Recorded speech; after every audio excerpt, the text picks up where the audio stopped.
Indian removal. Please turn to page Note-Taking Study Guide, page 103, and be in your textbook on page 229. We're going to discuss, we've discussed in class Indian removal and watched a bunch, so this should be a lot of review, but the basic question is, why did Jackson use force to remove Indians from the southeast? Okay, and so there's basically a brief timeline in your Note-Taking Study Guide. So after 1812, Indian groups in the Old Northwest gave their land and moved to Indian Territory, because they had sided with the British, and part of the treaty was that they would move. In 1825 and 1827, Georgia passed laws that forced the Creeks to give up their land. And in 1827, the Cherokees formed an independent government with a written constitution. In 1828, the Cherokees refused Georgia's order to leave, suing the state instead. 1832, the Supreme Court rules that Georgia cannot force the Cherokees to give their land. So the Supreme Court actually said it was unconstitutional for Georgia to do that.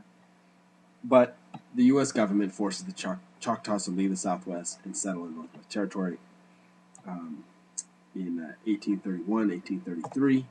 In 1838 to 1839, the U.S. government forced the Cherokee to leave the Southwest for Indian Territory. Thousands died on the journey, known as the Trail of Tears. And many Seminoles, this is in Florida, were forced to leave after fighting U.S. forces to resist removal. So they were forced. They actually fought, but were eventually forced. If you turn in your textbooks to page 230, there's a map of the Indian removal. And just take a moment, pause this video, and take a moment to look at the different routes that the Indians were taking, and from where were they moved to.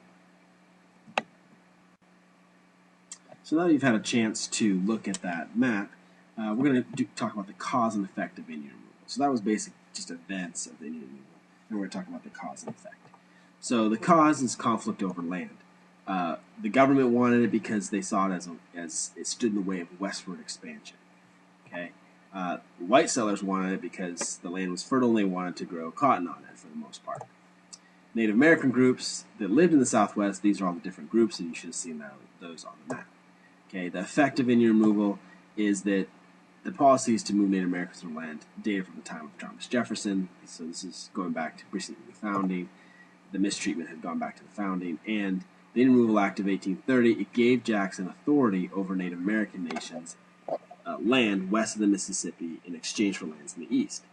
So they basically said, look, here's a plot of land, and this is modern-day Oklahoma. This is where we'll move all the Indians to get them out of the way. Believing most Native Americans didn't have any choice, they signed treaties, and they gave up their land to move to the Indian Territory. On the Trail of Tears itself, the effect of that was that thousands of Cherokees died during this relocation, and it was pretty horrendous, as we've read in class. If you could turn in your textbooks to page 234 and 235, quickly read over this story about Sequoia and the Cherokee alphabet. And you can read about that and then be prepared to kind of discuss and answer some questions about that tomorrow in class.